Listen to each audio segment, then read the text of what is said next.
called us dangerous.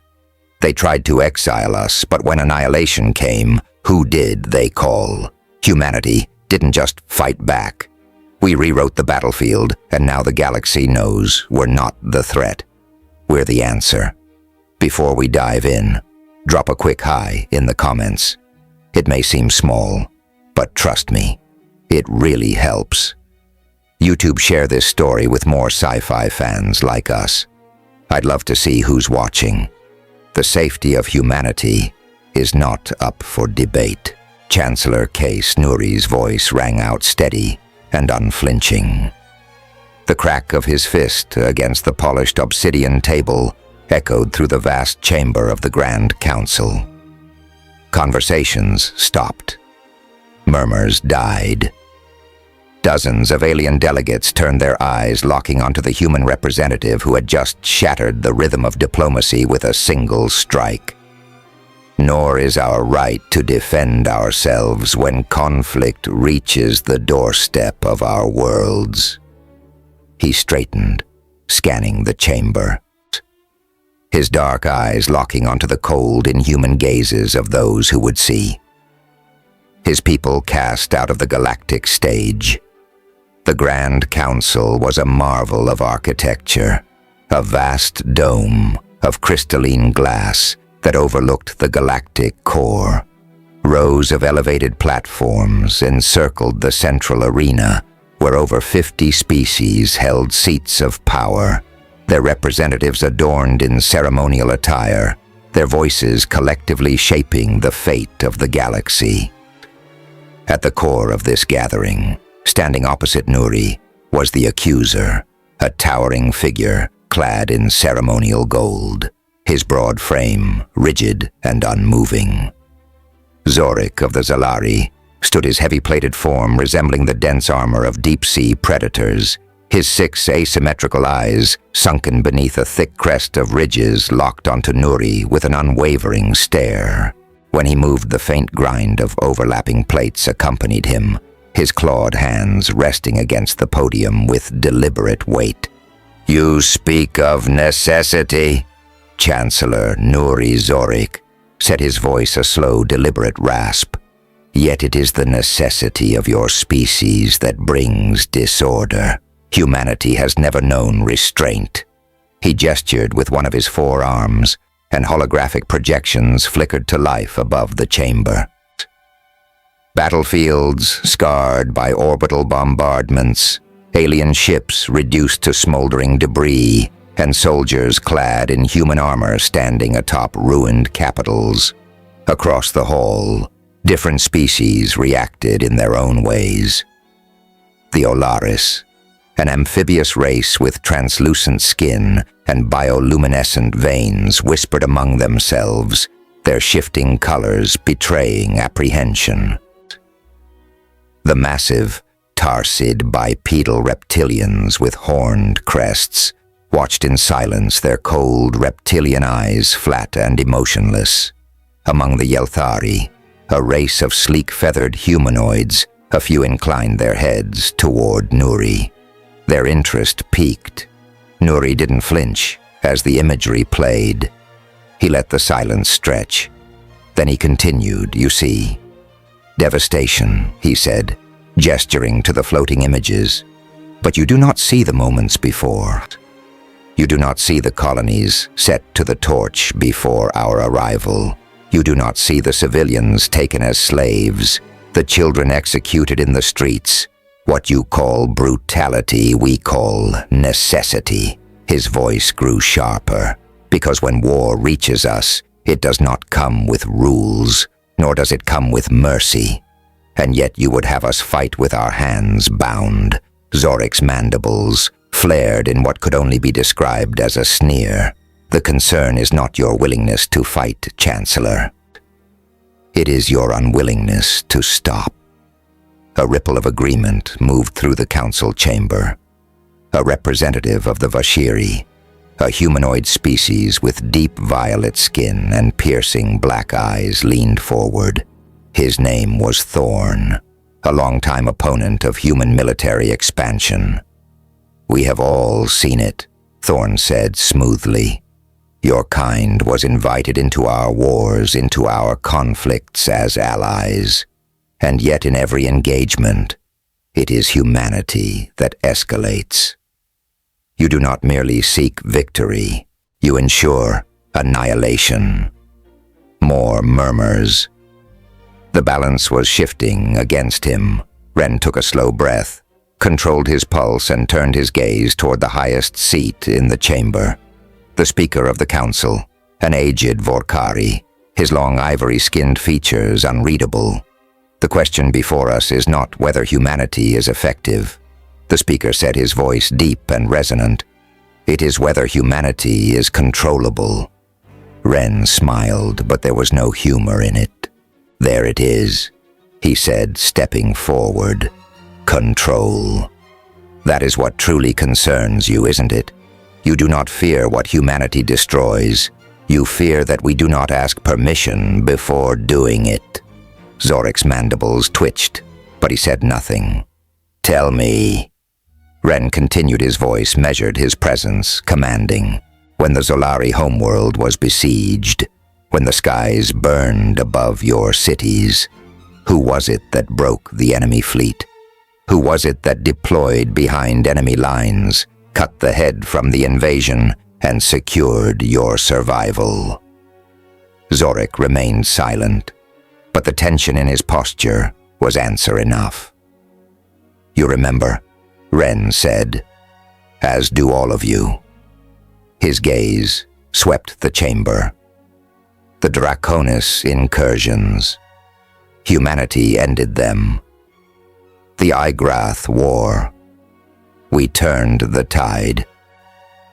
Again and again you have called upon us, and each time we delivered his voice, darkened.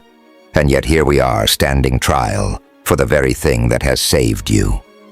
A few murmurs of agreement this time, but Zorek was not finished. Yes, you are called upon, the Zolari said, and yes, you win, but the cost is too great.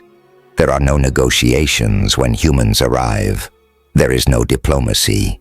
You do not win wars. You end them. The holographic images changed again, this time to a scene that silenced even Ren. A dead world, its atmosphere reduced to black clouds, its oceans boiled away. The remnants of an armada drifted lifelessly above its ruins. The air in the chamber felt heavier. This was your doing, Zorek said. Not an enemy fleet, not an invasion force. This was a world that no longer exists because of your methods. Silence. Even those who had leaned toward supporting humanity shifted their uncertainty, deepening. Ren kept his posture firm. He had expected this.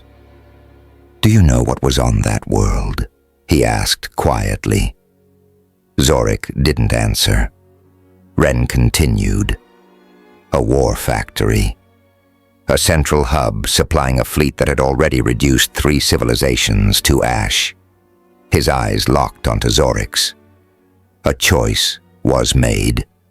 That world, or 10 others. And tell me, Consul, if it had been your world, if your people were the ones standing beneath their fleet's shadow, would you hesitate? Zorek's mandibles clicked. Once, Ren turned away from him, addressing the council at large. You fear us because we do what must be done, he said. But let me ask you this. When the next threat comes, when your defenses crumble and your fleets burn, who will you call? No one answered. No one dared. A heavy silence lingered in the Grand Council chamber, the weight of Ren's final words pressing down on the gathered delegates. But he wasn't finished. He straightened his posture and let his gaze sweep across the room.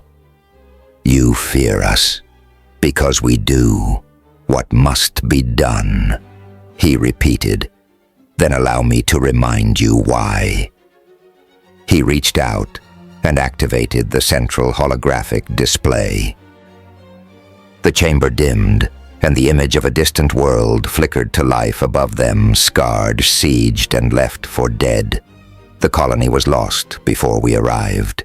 Wren's voice carried through the Grand Council chamber. At least that was what the strategists of this very council concluded. They declared it unsalvageable, condemned the people on that world to die because the odds weren't in their favor. A ripple of discomfort moved through the chamber. Several delegates exchanged glances, some shifting in their seats, others maintaining their rigid postures. The holographic displays flickered to life above them, revealing a barren, windswept world.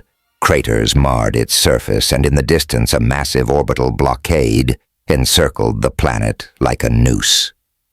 This was R-3. Wren continued. A colony of 80,000 civilians, cut off from the rest of the galaxy, when the Vrothic launched their offensive. A full fleet of warships, 17 capital-class vessels supported by planetary siege weapons, descended upon it. The Council's response. He gestured toward the gathered delegates. Nothing. The risk was too high. The operation unfeasible. His gaze locked under Zorik, whose plated features remained impassive. The humans didn't see it that way, Wren said, his voice cutting through the murmurs. He let the silence stretch, then spoke again. We sent the 12th Fleet. He let the weight of the words settle before delivering the final blow. 7 ships. A murmur swept through the council chamber, a mix of incredulity and intrigue. 7 against 17. It was suicide. The hologram shifted now, showing a grainy, tactical display. It marked the human fleet's approach, stark and small, against the sheer numbers of the Vrothic armada. The enemy's forces were spread wide, confident in their superiority, Wren explained. Their ships maintained a high-orbit formation, bombarding the planet at intervals to wear down resistance. They never expected an attack, because to them there was no force in the galaxy foolish enough to engage them under those conditions. The scene shifted again, displaying a formation of Terran ships, diving toward the enemy blockade at impossible speeds. They didn't know humans. The first engagement was brutal. As the 12th Fleet entered the Vrothic's sensor range, the Vrothic responded exactly as expected. Overwhelming force plasma lances and railgun rounds lit up the void as the enemy fleet opened fire, their barrages tearing through space toward the vastly outnumbered human ships. But we never intended to fight them in open space. Wren continued. We used what we had. Our ships, our crews, and a deep understanding of their arrogance. The hologram zoomed in, showing the human ships breaking formation as they approached the blockade. The 12th Fleet shattered into strike groups, vanishing and reappearing in rapid bursts of light. The Vrothic gunners hesitated. Every time they locked onto a target, it was gone. Their targeting systems scrambled to adjust, but the battlefield was a kaleidoscope of false readings. Then came the drones. Hundreds of them, each broadcasting human signatures, each mimicking attack vectors. Alarms blared across the enemy fleet as they adjusted their formation. Too late. The real assault had already begun. A new feat emerged. Vrothic warships repositioning in confusion, their firing arcs breaking as they tried to track multiple incoming threats. The Vrothic believed they were being flanked. They adjusted their formation to compensate, leaving gaps in their orbital perimeter. That was when the real attack began. Mira, commander of the UES Breacher, led the assault. His ship, a fast attack frigate, was the first to breach the blockade. Its hull skimming dangerously close to the outermost Vrothic battleships. Every cannon on the Breacher fired in sequence, its railguns targeting weapon emplacements while missile salvos struck shield arrays in rapid succession. The Vrothic forces, unprepared for the sudden ferocity of the attack, scrambled to reposition. We hit them before they could react. Nori said, his voice steady, and we didn't stop. The battle became a storm of precision strikes. Human ships darted between larger Vrothic vessels, staying in their blind spots, maneuvering through the chaos with pinpoint accuracy. Each kill was calculated, each engagement aimed at further destabilizing the blockade. Meanwhile, on the planet's surface, the resistance forces left for dead by the Council received a transmission. "This is Mira, of the UES Breacher." The message came through the static. "Hold your ground. We're getting you out of here." The resistance, barely holding out in underground bunkers, rallied with air support from human ships, disabling key artillery emplacements. The colonists fought their way to extraction points. The final phase of the operation was the most dangerous. With the blockade weakened, the Breacher and 2 escort ships broke into low orbit. Nori continued, not to fight, but to burn. The holographic display showed the human ships descending toward the planet's upper atmosphere, their hulls glowing with the heat of entry. They fired everything they had into the surface. "Targeting enemy ground positions," Nori explained. "Not with explosives, but with kinetic rounds. Artillery shells the size of drop pods. They struck key enemy fortifications, creating corridors for evacuation." More images appeared. Vrothic command centers collapsing under the weight of tungsten slugs. Entire siege positions torn apart by railgun fire. And in the middle of it, human dropships descending through the dust and fire, lifting civilians out of the ruins over the course of 3 hours. Nori said, his voice quieter now. "We pulled 42,000 souls from the fire." A heavy silence hung in the air. Then Zorik spoke, his voice sharp as a blade. "And how many did you leave behind?" Nori's voice didn't rise, but it silenced the room all the same. 38,000. He let the weight of it settle. There was no defense, no justification, just the truth. A cold pause. "You call this victory?" Zorik asked. Nori's expression remained stoic. "I call it the only possible outcome." He stepped forward. "Without us, there would have been 0 survivors. Without our ability to adapt, to take risks, no one else would. That colony would have been wiped from existence." Zorik was unmoved, "And yet you left nearly half of them to die." A grim silence. Nori exhaled, his tone measured. "We did what we could. If there had been another way, if saving them all had been possible, we would have taken it."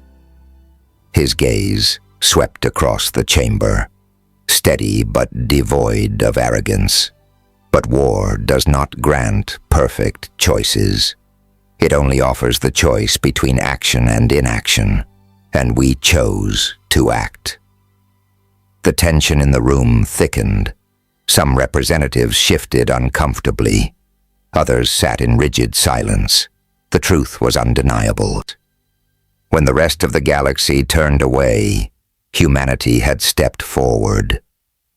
Not because they sought destruction, but because when no one else would take the risk. Humanity did. Zorik's voice cut through the chamber before the murmurs of the Council could settle. And yet Chancellor Nori Zorik set his 6 eyes gleaming like sharpened blades. "How many worlds have burned beneath the shadow of your flag? You call yourselves defenders. Tell me who defends the ones who fall to your weapons." The hollow projectors flickered, and the chamber dimmed once more. This time the image that materialized was different from the previous battle. There were no desperate escape efforts, No civilians fleeing under fire. No calculated maneuvers to minimize casualties. There was only ruin. A dead world, blackened and broken. Its once thriving cities reduced to hollowed-out skeletons of metal and stone. Fragments of an armada drifted lifelessly in orbit, their twisted remains caught in a slow eternal dance through the void. The atmosphere was gone, stripped away by forces too vast to comprehend. It was nothing more than a lifeless husk. This was the planet Varnis. Zorik continued, his voice carrying the weight of accusation. A world of 14 billion souls. And yet when the war ended, there was nothing left. No surrender, no survivors, not even an enemy left to fight. Several delegates recoiled subtly. Others sat in stunned silence, staring at the destruction suspended in the air above them. Even those who had sided with humanity thus far hesitated, shifting uncomfortably in their seats. Ren's expression remained impassive, but his grip on the edge of the podium tightened. He knew this moment was coming. The hollow display shifted, rewinding to the battle itself. The council watched as a vast enemy fleet, larger even than the one that had besieged Ardash III, encircled the planet. The forces of the Zirash, an empire that had waged war against the council for centuries, had entrenched themselves deep within Varnis. And so Zorik continued, his voice sharp as a blade, when the council could not break the Zirash's lines, when every tactic, every fleet, and every attempt at negotiation had failed. Who did they call? The answer was evident. The hologram zoomed in, showing the arrival of a single human dreadnought, the UES Daedalus. The massive warship, sleek and angular, was unlike anything the galaxy had ever seen. It dwarfed the Zirash fleet, not in sheer size, but in its presence. Its hull, black as the abyss, seemed to drink in the light around it. Its weapons remained silent, its presence alone, sending ripples of unease through the enemy fleet. They did not know what was coming, but they feared it. Humanity did not come with a fleet, Zorik said. They came with a single weapon. The Daedalus fired, a beam of searing white light, not like traditional energy weapons, but something more, something unnatural. It lanced through the Zirash capital ships as though they were made of paper, their hulls dissolving in an instant. The energy wave expanded outward, consuming everything in its path. The Zirash fleet tried to retreat, but there was nowhere to go. And then Zorik set his voice, lowering to a near whisper. It reached the planet. The council watched as the surface of Varnis convulsed. The energy strike didn't merely destroy military targets. It ignited the very crust of the world. The atmosphere superheated in seconds, flash-burning entire continents. The seas vaporized, the cities, the people, the land itself. It all became nothing more than a memory. The light faded. Where a planet had once been, now only an asteroid field remained. A silence heavier than the void itself settled over the chamber. Zorik turned back to Ren, his gaze unreadable. You call yourselves defenders, Chancellor. You claim to be necessary. But I ask you, what necessity was there in this? His voice rose, sweeping through the chamber. If humanity can erase a world with a single order, how long until one of those worlds is ours? More murmurs now. Some fearful, others uncertain. The tide was shifting. Ren exhaled slowly. He could feel the weight of every pair of eyes on him. He had expected a battle of words today, but this was something more. He looked at the projection of Varnis, what was left of it. Then he looked back at Zorik. You speak of destruction. Ren said, his voice calm, focused. But we've already told you what that world was. Zorik remained silent. A Zirash war factory. A machine that had already consumed 3 civilizations while the Council looked the other way. They used that world as a fortress, as a staging ground. And do you know what they were building? The hologram changed. A different set of data appeared. Council intelligence reports intercepted enemy transmissions. A blueprint of a new Zirash superweapon, one that would have rendered shields obsolete. One that would have given them total military supremacy. They weren't just manufacturing ships, Ren said. They were manufacturing extinction. He turned back to the Council. There was no diplomatic option, he said. No negotiation. No surrender. The Zirash would not have stopped. They had already proven that. Time and time again. The decision was made. That world, or 10 others. And so we did what no one else was willing to do. His gaze locked onto Zirash's. You ask if we will one day do this to you, Ren said, stepping forward. Let me be clear.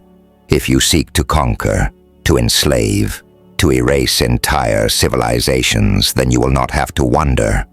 You will know. Zirash stiffened. But if you do not, Ren continued, his voice steady, then you will never have to. Silence. The chamber was no longer as unified in its unease. Some of the murmurs had faded. Some of the gazes, once filled with doubt, now carried something else. Understanding, Zirash's eyes blinked several times. He had delivered his strongest argument, but the Chancellor had not fallen. The debate was far from over. The Council chamber. Once an echo chamber of unity had become a battlefield of shifting loyalties. Accusations clashed with uncertainty, voices rising in heated whispers. Some delegates leaned forward, their eyes locked onto Ren with newfound consideration. Others withdrew into themselves, their rigid postures betraying silent unease. The air was thick with the tension of a galaxy on the edge of decision. The representative of the Yelthari, a tall, avian-featured diplomat named Lex, turned to his peers, his sleek iridescent feathers shifted in color, a sign of internal conflict among his kind. The humans do not operate as we do, but their results are undeniable. How many of us would be here if not for their actions? A member of the amphibious Olaris delegate. Juno folded his webbed fingers together, his translucent skin pulsing faintly with bioluminescent tension. And yet, if they hold the power to annihilate entire fleets, entire worlds, what stops them from turning that power against any of us?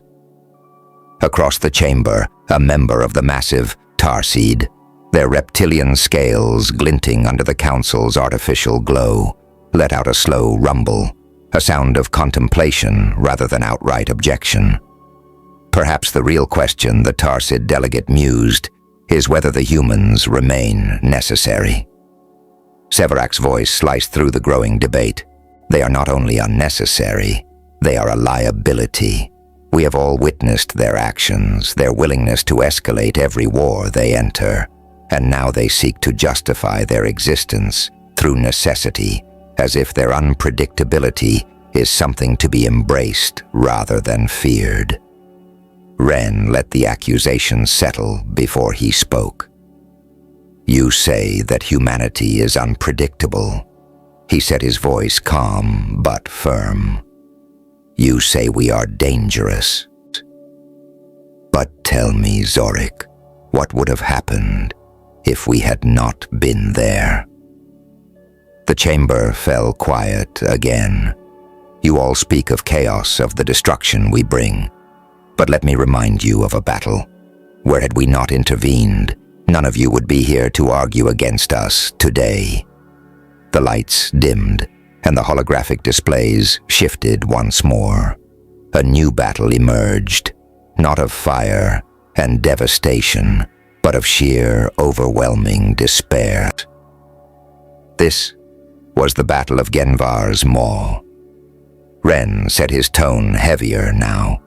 A war that did not start because of us, but one that would have ended with all of you buried beneath the ashes of your own civilizations. The image flickered to show a vast expanse of space, a sector deep within Council territory. The camera panned over a colossal rift in space. Genvar's Maw, an unstable region that had long been thought impossible. The Maw had been the Council's greatest natural defense, a shield of gravitational distortions and subspace anomalies that had protected its core worlds for centuries, until it failed. From within the rift, the enemy emerged, a species known as the Kathir, a force unlike any the galaxy had ever faced. They did not seek territory.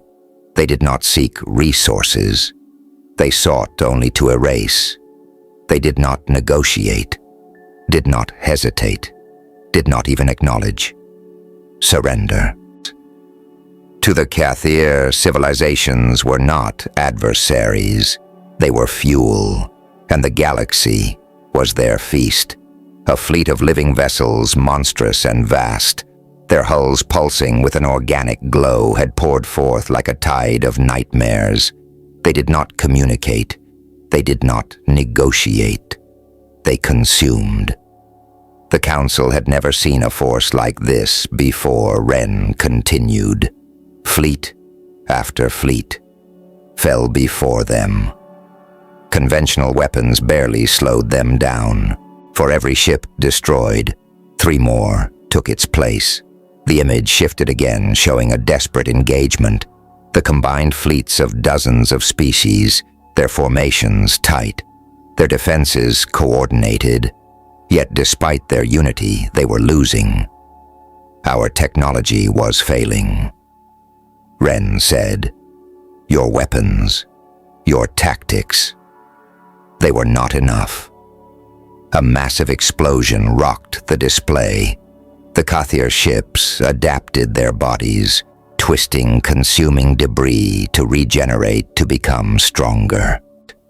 Council vessels were torn apart, their hulls stripped away, as if they were mere sustenance. Then the tide shifted. A new fleet entered the battle, smaller, sleeker ships moving in unorthodox formations, weaving between enemy lines with impossible precision. The Terran 5th Battle Group had arrived. Humanity did not come with superior firepower, Ren stated. We did not come with overwhelming numbers. We came with something else. At first, it was just a shadow on the battlefield, a single vessel moving with eerie precision through the chaos. It did not match the hulking warships of the Council, nor the living monstrosities of the Kathir. And yet when it moved, the enemy flinched. The UES Thunder Dragon had arrived. Its surface shimmered with an unfamiliar energy, its weapons glowing with a faint blue light. This, Ren said, gesturing to the vessel, was the first deployment of Project Thunder Dragon, a human-developed technology designed specifically for an enemy like the Kathir. The chamber was silent as they watched the Thunder Dragon engage the enemy. Unlike the Council ships, it did not fire conventional weapons.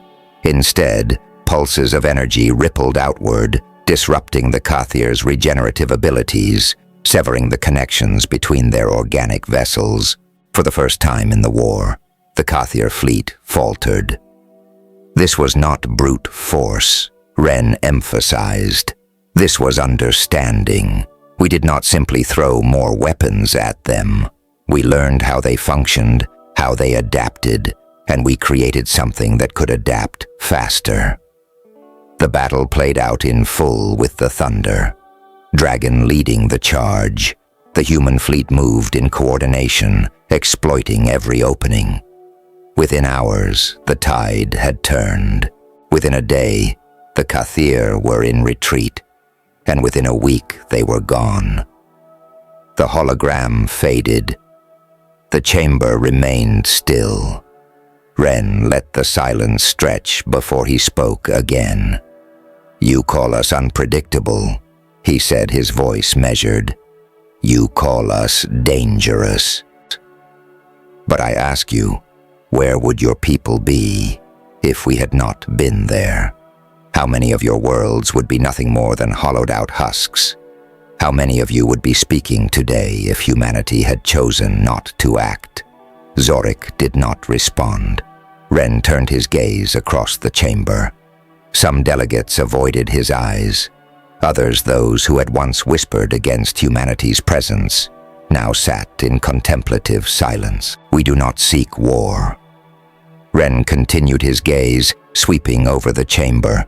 "We do not revel in destruction, but we understand one truth that many of you refuse to accept. Survival is not one with hesitation. When the time comes, and it will come, you will not ask for peace. You will not call for negotiations. You will call for us, and we will answer, just as we always have." A long pause. Then a single voice spoke from the council seats.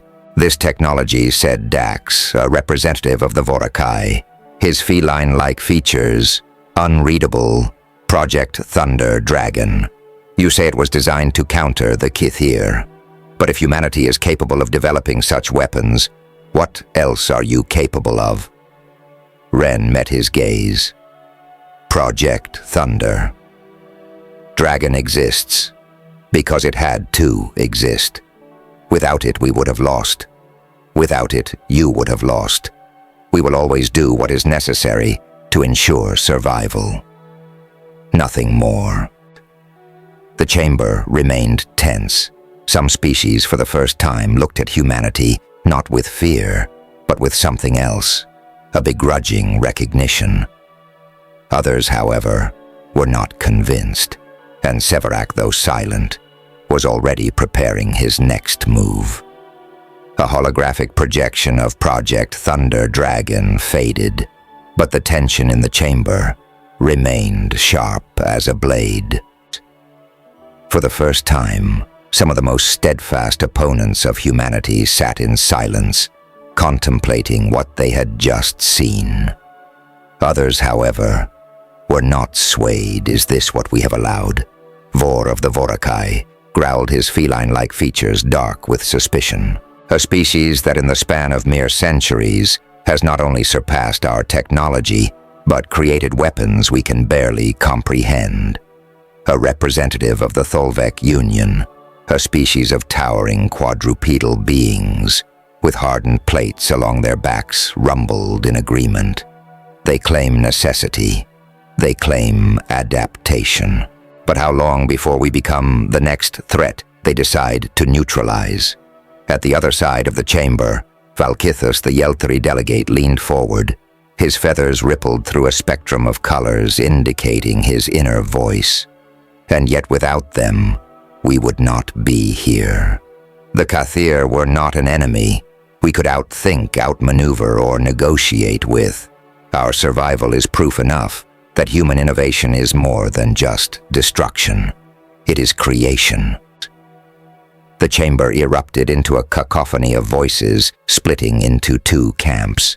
Some called for immediate action against the humans.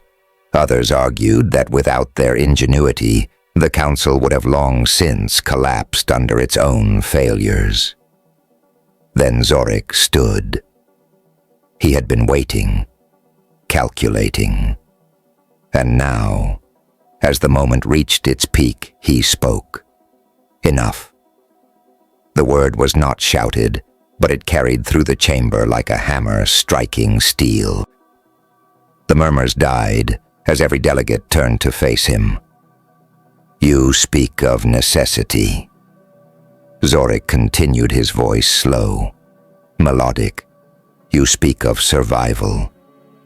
And yet each time the humans stand before us, the stories they tell are the same. Destruction. Annihilation, war. You call it adaptation. I call it escalation. He turned his gaze back to Ren. You justify every horror with the phrase it had to be done. So tell me, Chancellor, how far does your necessity go?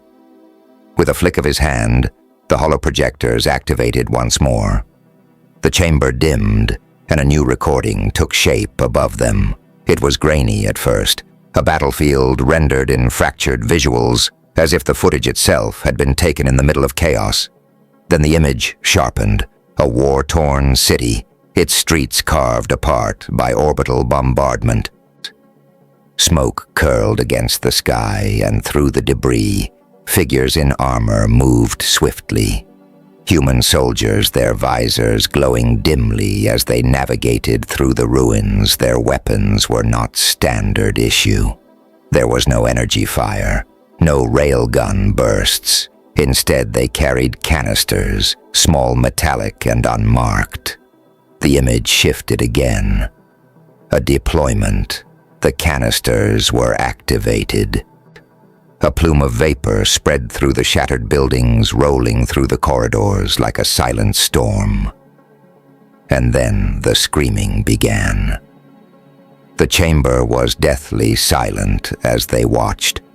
The enemy forces, once entrenched and unyielding, collapsed in droves. Their bodies convulsed violently, their skin turning gray, then black. A biological agent, fast-acting, irreversible. No distinction between soldiers and civilians, the siege of Draken 4 Zorik intoned. A human outpost under attack by the Zendar, outnumbered, overwhelmed. And when they could not win through conventional means, they turned to this. The image zoomed in on a single human soldier, his armor scratched and stained. He was speaking into a comm unit. Authorization denied. Damn it. We don't have time. We drop this now, or we're all dead. The chamber darkened again. The holoprojectors shut off. Zorik let the silence stretch. This was never authorized, he said coldly. The Council had no knowledge of this action.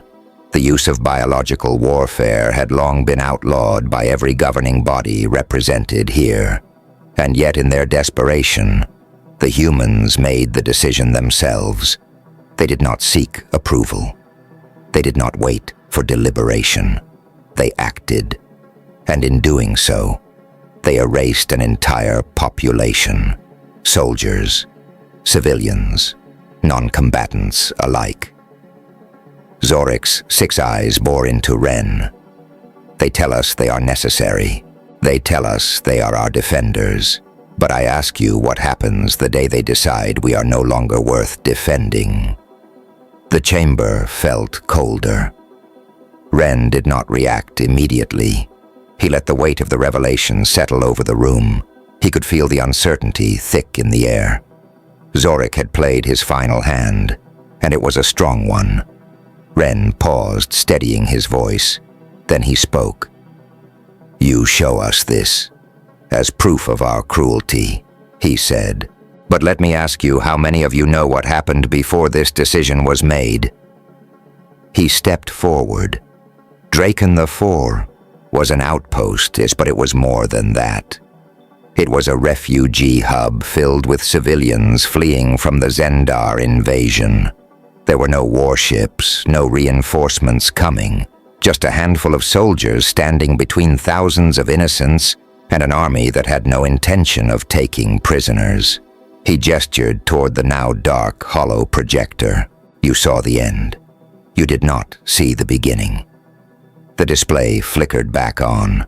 This time the footage showed the early days of the siege, the Zendar forces sweeping through the outer colonies, executing every non-combatant they found.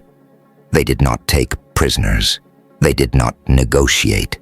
They simply purged. The image changed again, now inside the human outpost.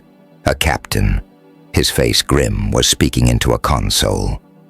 We are running out of time. Evacuation ships have been destroyed. They are coming. We have one option left. I need authorization. A long pause. Then a voice from the other end of the line. Authorization denied. Silence. Then the captain turned to his men. Then we do it ourselves. The chamber brightened once more. The hollow projector shut down. Ren's voice did not rise, but it carried through the silence like a blade through glass. You call it a war crime, he said. And perhaps it was, Sid.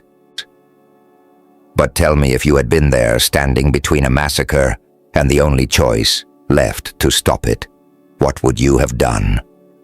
His gaze swept across the chamber. You judge us for our actions, but you do so from the safety we have provided.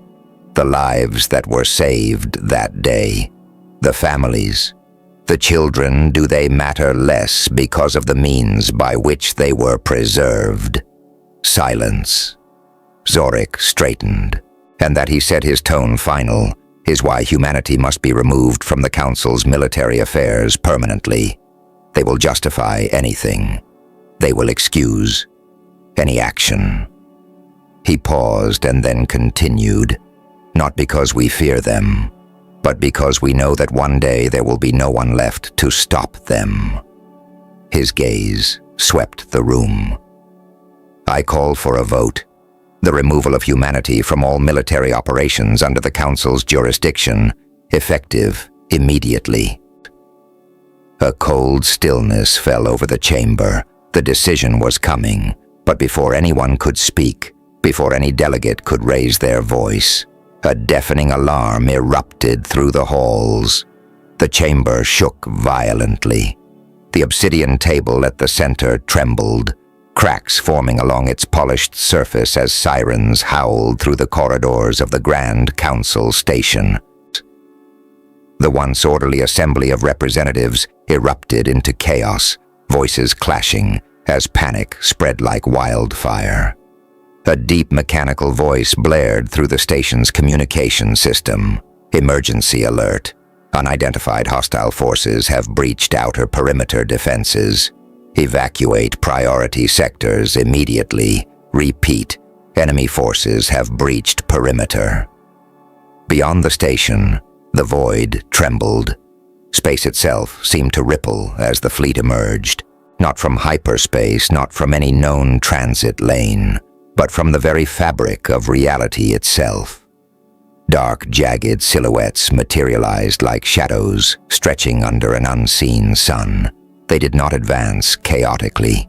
They moved with purpose, with precision, like a hand closing around the throat of a dying creature. The Council Defense Fleet, once thought to be impenetrable, had already begun to fall apart. The first wave of enemy fire had not been traditional energy weapons or kinetic rounds. It had been something more insidious.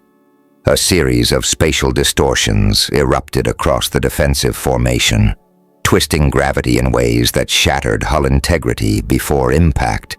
Council warships buckled and imploded their reinforced structures, collapsing inwards, as if space itself had betrayed them.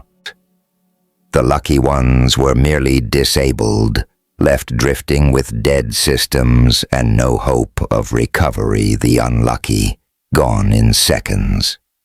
The station shook again, sending several delegates stumbling to the floor. Ren remained standing, gripping the edge of the table, as the emergency lighting bathed the chamber in a flickering red hue. The entire structure groaned under the strain of external bombardment. "This is impossible," Shunalik of the Olaris gasped, his translucent skin pulsing erratically with alarm.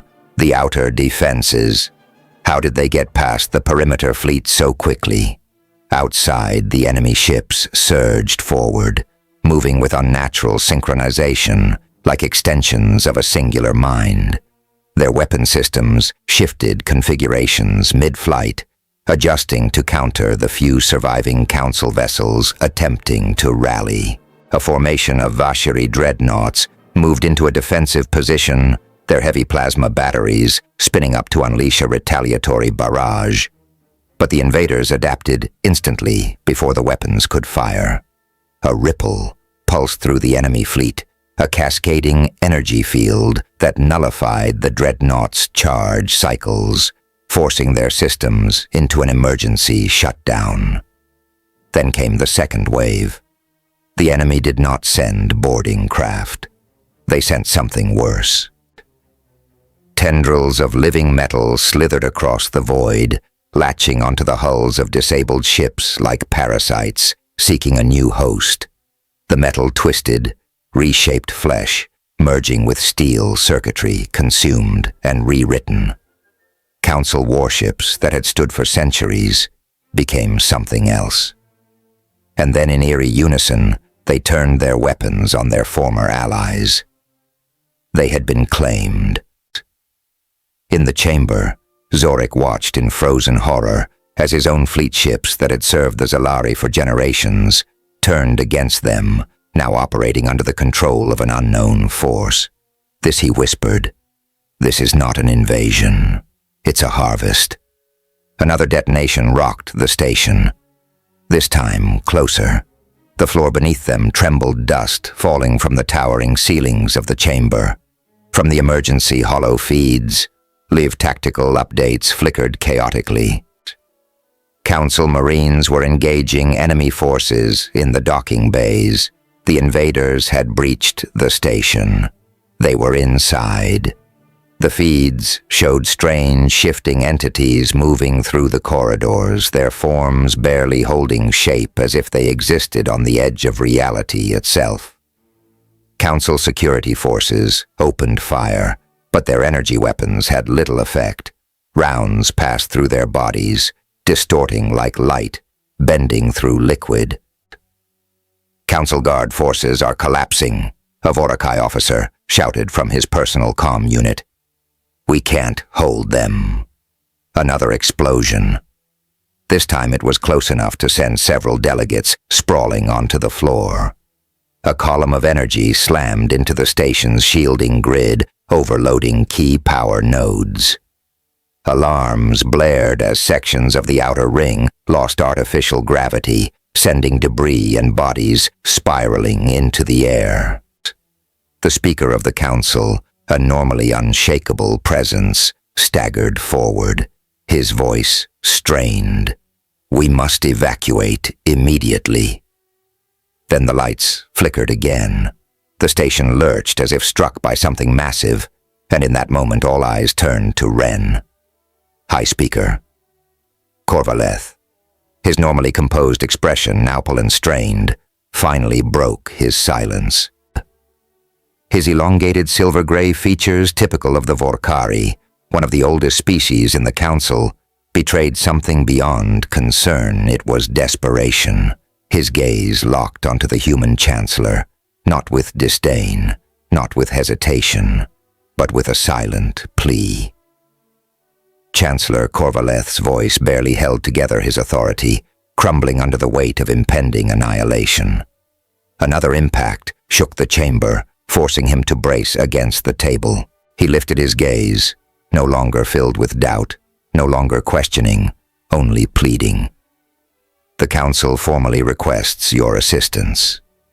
Ren didn't move. He didn't blink. The silence stretched, the weight of the moment hanging like a blade over the chamber. Another explosion. This one was close. The Council's shielding grid fractured, and a section of the chamber's outer walls began to buckle under the force of sustained fire. Korvaleth stepped closer, his voice now barely above a whisper. Please, save us. For the first time since the hearing began, there was no debate, no murmurs, no resistance, only fear. Ren raised his wrist communicator, and with the same calm he had maintained throughout the trial, uttered 4 words. Admiral, the Council is under attack. There was a pause, a fraction of a second, where time seemed to stretch infinitely. Then, through the secure channel, a voice responded, cool, measured, and edged with the sharp bite of amusement. "Yes, sir, as expected." A brief pause. Then with a tone of quiet amusement, "They won't even see us coming." A tear in space erupted just beyond the Grand Council station, a shimmering distortion followed by the thunderous emergence of the third human fleet. The black hulls of human warships cut through the void like hunting blades, their formations tightening in an instant. They had arrived precisely on time. At the center of the formation, the UES Warhammer, a Leviathan-class battleship, dwarfed the rest of the fleet. Its reinforced plating gleamed under the glow of the nearby star, its colossal mass defying the very concept of conventional warfare. This was not a ship. It was a statement. On its command bridge, Admiral Wesley Varen stood with his hands clasped behind his back, observing the unfolding battlefield with an almost amused expression. His crisp navy blue uniform bore the insignia of United Earth Defense, and though his posture remained composed, the keen edge in his gaze revealed the strategist within visual confirmation of hostiles. Lieutenant Drex, his tactical officer, reported, his voice clipped but steady. "They're already inside the station." "And the Council's forces?" Varen asked, his tone carrying the weight of inevitability.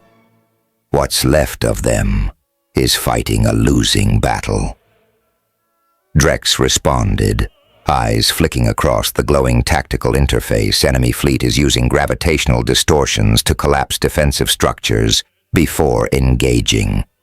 They've already hijacked sections of the Council's own fleet and turned them against their allies." "They got played," Varen said, without a hint of surprise.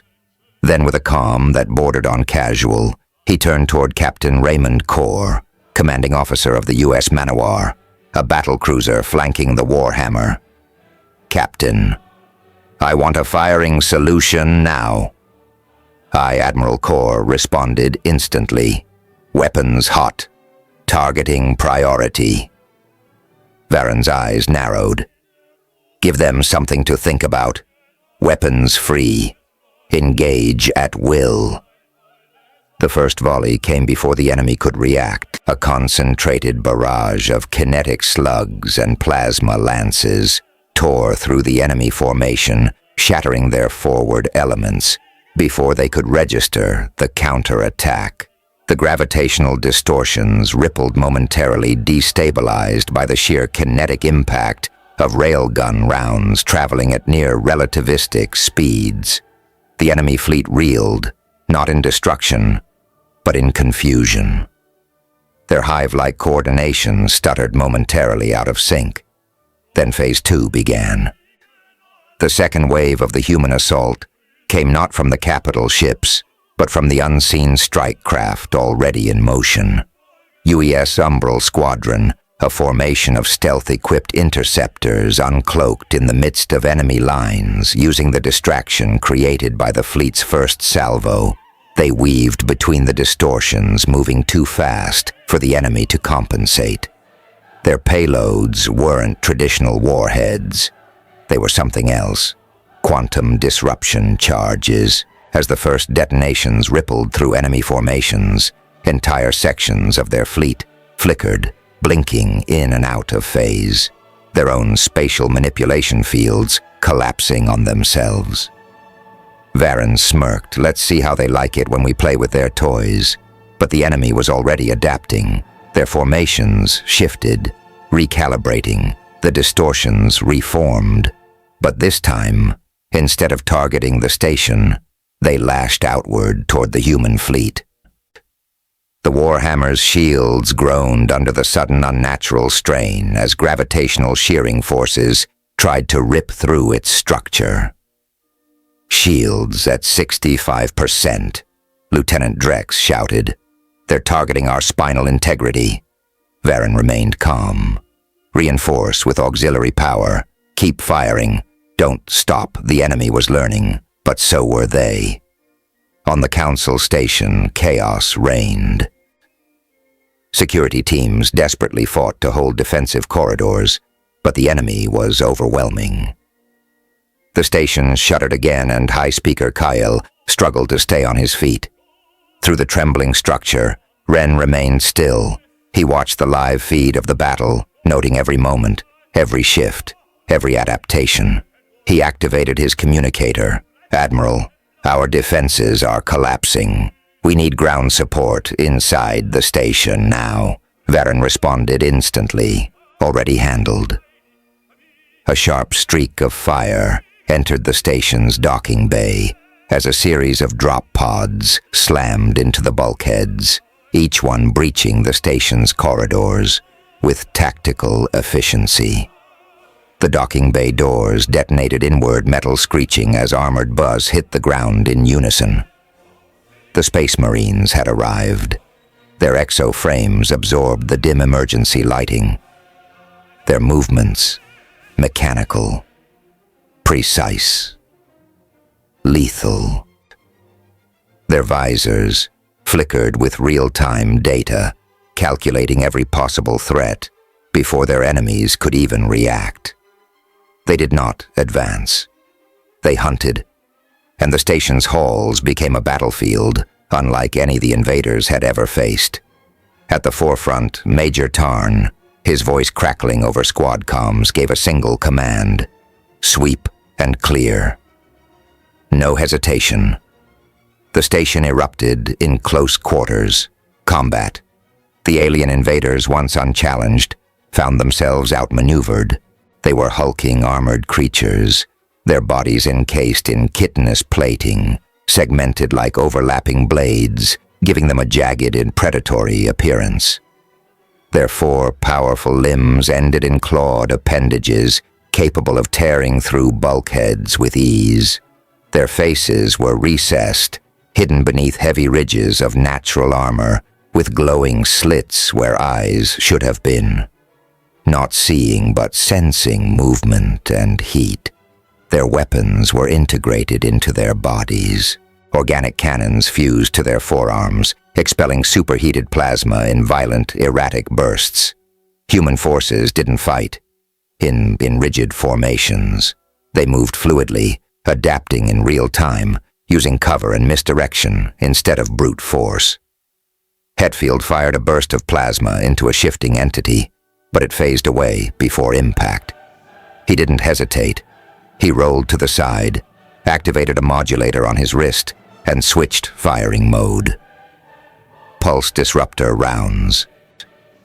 The next shot landed the enemy convulsing violently as the cohesion of its form shattered, sending it crashing into the floor in a pulsing heap. Confirmed weak point. Adjust fire patterns. Cut them down. Human forces adapted instantly, modulating weapon frequencies to prevent the enemy from phasing through attacks. The once unbeatable invaders found themselves struggling against an enemy that refused to play by their rules back in space. The tide was turning. Human forces had suffered losses, but not enough. Their non-traditional warfare, their ability to break patterns and rewrite the rules of engagement, was working.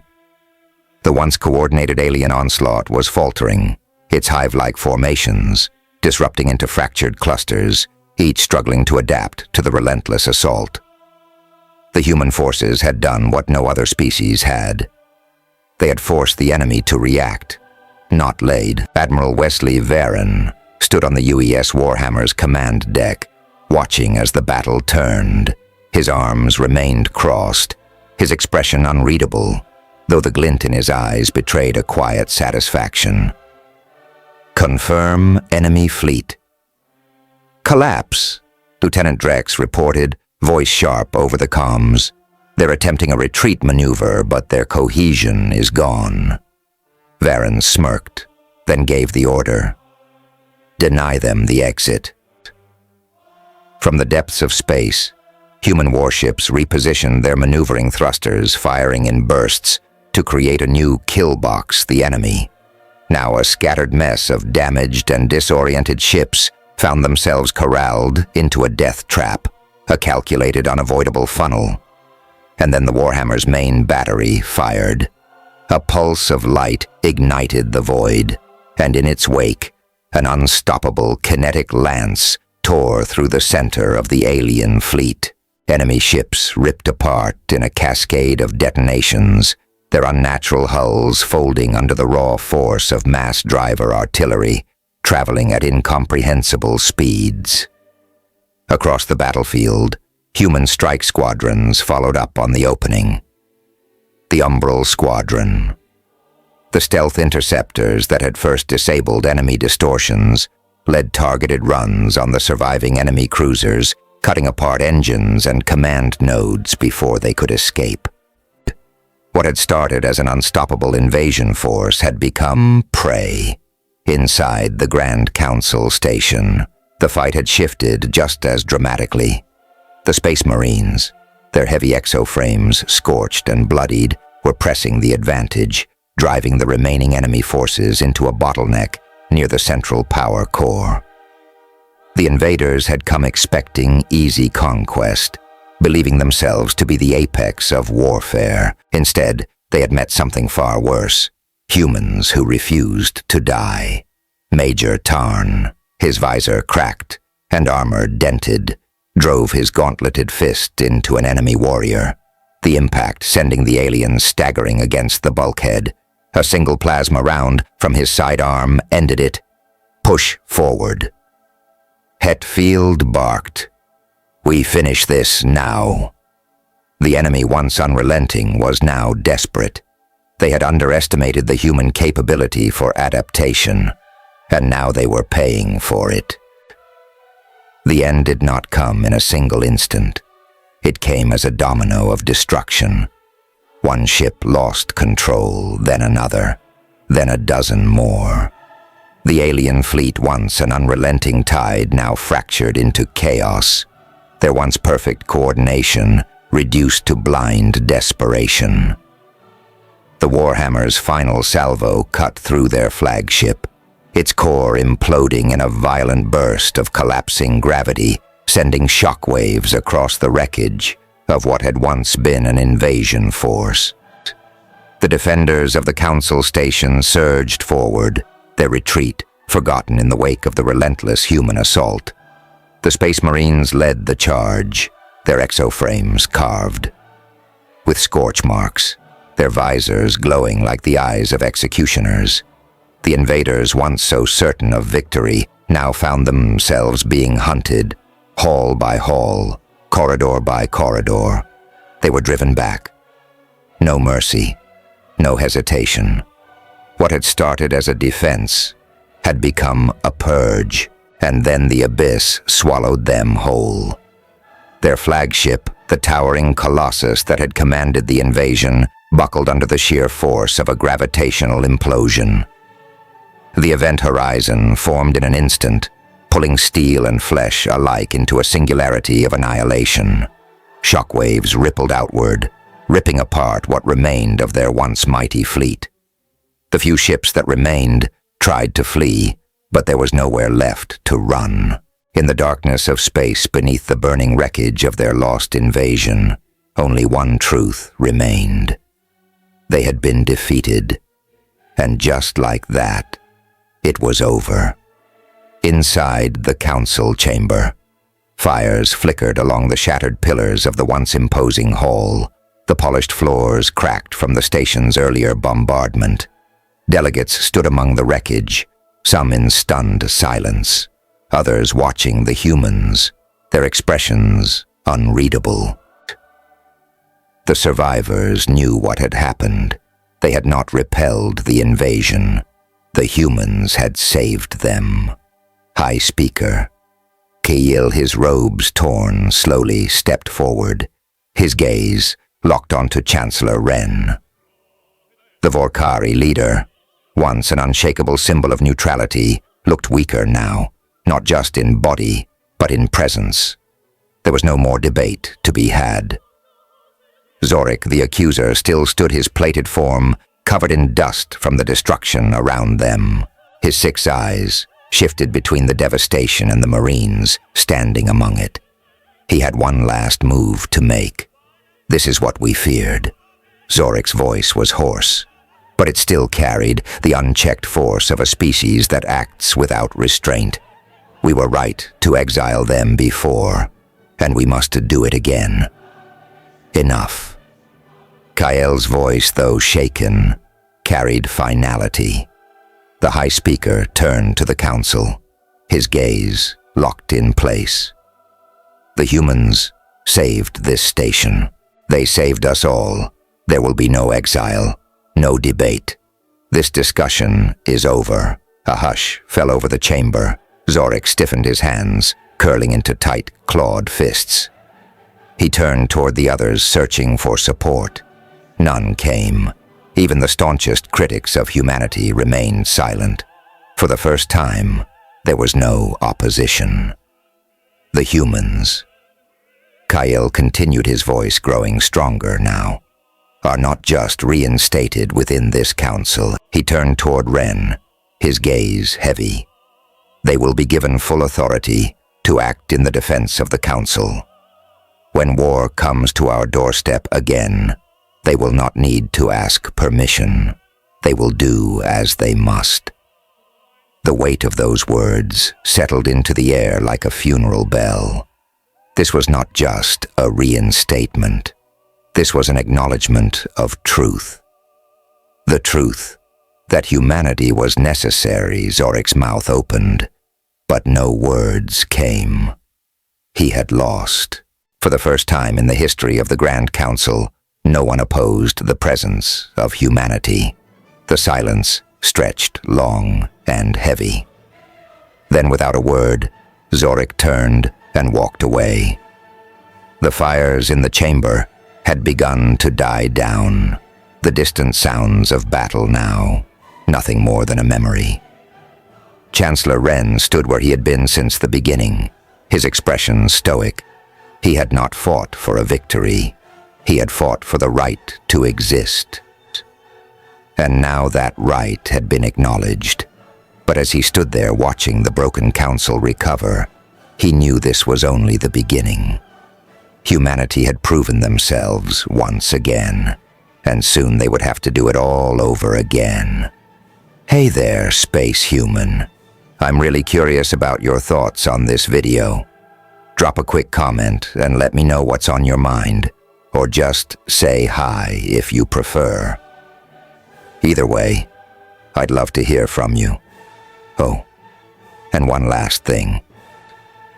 Every great soldier knows that to survive and become a hero, taking care of yourself is key. So before you go, check the pinned comment. Trust me, it's important. And I've chosen another video for you to watch. Just click the card here, or here if you want the whole playlist. See you there. Stay there. See you there.